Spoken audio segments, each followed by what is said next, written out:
மன்னியுங்கள் என்று சொன்னவரே மன்னிக்கும் இதயம் தாரும். மன்னியுங்கள் என்று சொன்னவரே மன்னிக்கும் இதயம் தாரும். மன்னிக்கும் இதயம் தாரும். மன்னிக்கும் இதயம் தாரும். மன்னிக்கும் இதயம் தாரும். மன்னிக்கும் இதயம் தாரும். மன்னியுங்கள் என்று சொன்னவரே மன்னிக்கும் இதயம் தாரும். துன்பங்கள் தந்தோரை மன்னிக்கிறேன். துரோகங்கள் செய்தோரை மன்னிக்கிறேன். துன்பங்கள் தந்தோரை மன்னிக்கிறேன். துரோகங்கள் செய்தோரை மன்னிக்கிறேன். சபித்தோரை நேசிக்கிறேன். சத்துருவை நேசிக்கிறேன். சபித்தோரை நேசிக்கிறேன். சத்துருவை நேசிக்கிறேன். மன்னியுங்கள் என்று சொன்னவரே மன்னிக்கும் இதயம் தாரும்.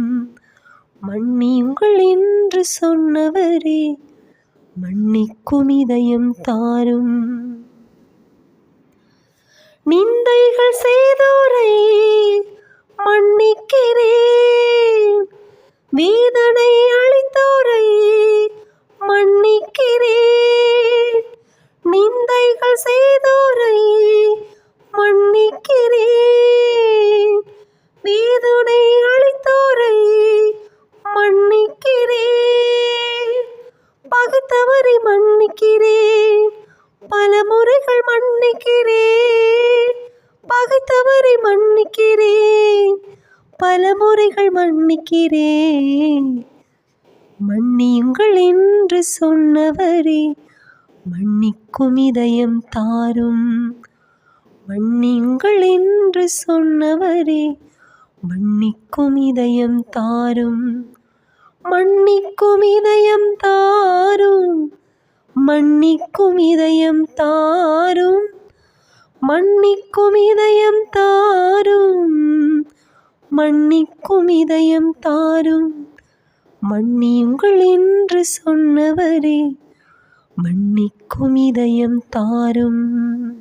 கிறிஸ்துவுக்குள் பிரியமான சகோதர சகோதரிகளே, மன்னிப்பு என்பது நாம் பெற்றுக்கொள்வது எப்படியோ அதை போல் கொடுப்பதாகும். தேவன் நமக்கு கொடுத்த மிகப்பெரிய பரிசு மன்னிப்பு. நாம் தேவனுக்கு சத்துருக்களாகவும் துரோகிகளாகவும் இருந்த பட்சத்தில் நம்மை அவரோடு சேர்க்கும்படியான அந்த அன்பின் செயல்தான் மன்னிப்பு. அதற்காக தன்னுடைய குமாரனையே பரிசாக கொடுத்தார்.